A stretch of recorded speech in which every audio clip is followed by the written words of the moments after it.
এই 3 দিনৰ পৰা মানে আমাৰ শোণিতপুৰ বিশ্বনাথক লৈ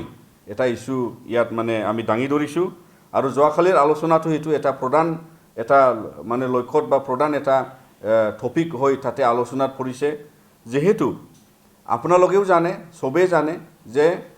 যেতিয়া Bodo Kachari welfare autonomous council গঠন কৰিছিল তেতিয়াৰ পৰা শোণিতপুৰ জিলা আৰু বিশ্বনাথ জিলাটো বাদ দি পেলাই তেওঁলোকৰ কাউন্সিলৰ জন্ম আৰু শোণিতপুৰ বিশ্বনাথৰ গাঁওকেইটা কাউন্সিলৰ পৰা বাদ দিয়াটো অবজেক্টিভটো হ'ল বিটিআৰ ৰেকৰ্ডৰ বাউণ্ডাৰী এক্সটেনশ্যনত যেহেতু শোণিতপুৰ বিশ্বনাথৰ পৰা মেক্সিমাম বড়ো গাঁও আমাৰ বিটিআৰত ইনক্লুড কৰাৰ কাৰণে ক্লেম আছে আৰু এইকেইটা ক্লেম ডিমাণ্ড মানে ABSUৱে as a major stakeholder কি সিগনেটৰী অৰ্গেনাইজেশ্যন হিচাপে আমি ABSU NJB সকলোৱে আমি ডিমাণ্ড কৰিছোঁ যাতে এইটো মানে বিটিআৰত অন্তৰ্ভুক্ত নোহোৱালৈকে মানে BKWCত নাযায় কিন্তু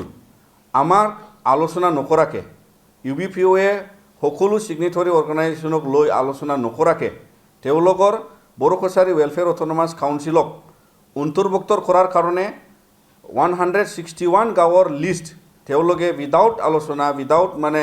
কনসালটেশ্যন শোণিতপুৰ আৰু বিশ্বনাথৰ গাঁৱৰ এটা লিষ্ট প্ৰিপেয়াৰ কৰি UBPOৱে ট্ৰাইবেল এফেয়াৰ্ছ মিনিষ্ট্ৰীক সাবমিট কৰিছে হেতু আমি যোৱাকালিৰ আলোচনাৰ মাধ্যমে আৰু সকলো বুদ্ধিজীৱীও এটো মানা নাই আৰু আমিও মানা নাই তাৰ কাৰণ নিখিল বড়ো ছাত্ৰ সন্থা এই 161 ভিলেজ লিষ্টখন উঠাই লোৱাৰ কাৰণে আমি UBPOক আহ্বান জনাইছোঁ আৰু আগন্তুক দিনক যেটো মেটাৰটো মানে অলৰেডি ডিমাণ্ডত পেণ্ডিং আছে ABSUৰ ডিমাণ্ড আছে তাত যিখিনি বড়ো গাঁও আছে আমি বিটিআৰত অন্তৰ্ভুক্ত কৰিব ডিমাণ্ড আছে যে পেণ্ডিং হৈ থকাৰ ইস্যুৰ বিষয়ত তেওঁলোকে আলোচনা নকৰাকে যি পদক্ষেপ ল'লে হেতু আমি নোটছাত কৰিছোঁ আৰু এটো ৰিজেক্ট কৰি তেওঁলোকে হেতু উঠাই ল'ব লাগে আৰু আমি তেওঁলোকক আমি সুধিছোঁ যে আপোনালোকে ক'ৰ পৰা সাৰ্টিফিকেট পালে যে মানে আপোনালোকৰ দৰখাস্তত লিখিবলৈ যে মানে list of left out Bodo village বুলি কোৱাৰ কাৰণে আপোনালোকক কোনে সাৰ্টিফিকেট দিলে যেহেতু অসম চৰকাৰে আজিলৈকে ফাইনাল সিদ্ধান্ত কৰা নাই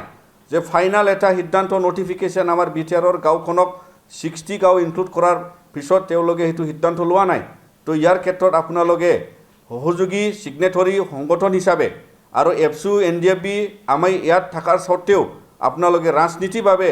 এই যেটো আপোনাৰ যে BKWC কাউন্সিলত গাঁও অন্তৰ্ভুক্ত কৰাৰ কাৰণে এটো প্ৰচেষ্টা জোৰাই কৰিছে হেতু আমি কঠোৰ ভাষাৰে আমি নিখিল বড়ো ছাত্ৰ সন্থা আপোনালোকক উঠাই লোৱাৰ কাৰণে আমি আহ্বান জনাইছোঁ আৰু অনাগত দিনত যিকোনো প্ৰকাৰৰ সমস্যা সমাধানৰ ক্ষেত্ৰত আপোনালোকে আমাৰ লগত আলোচনা কৰিব লাগিব নহয়তো আমি যি বিচাৰিছে যে ইলেকশ্যন সোনকালে হ'ব লাগে সকলোৱে জানে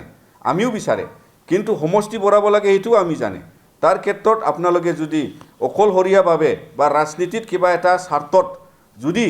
বড়োসকলৰ কাৰণে আপোনালোকে এনেকা এজেন্ট স্বৰূপ যদি কাম কৰি ডিভাইড এণ্ড ৰুল পলিটিক্সত যদি আগবাঢ়ে তেতিয়াহ'লে এইটো আমাৰ জাতিৰ কাৰণে ভাল নহ'ব আৰু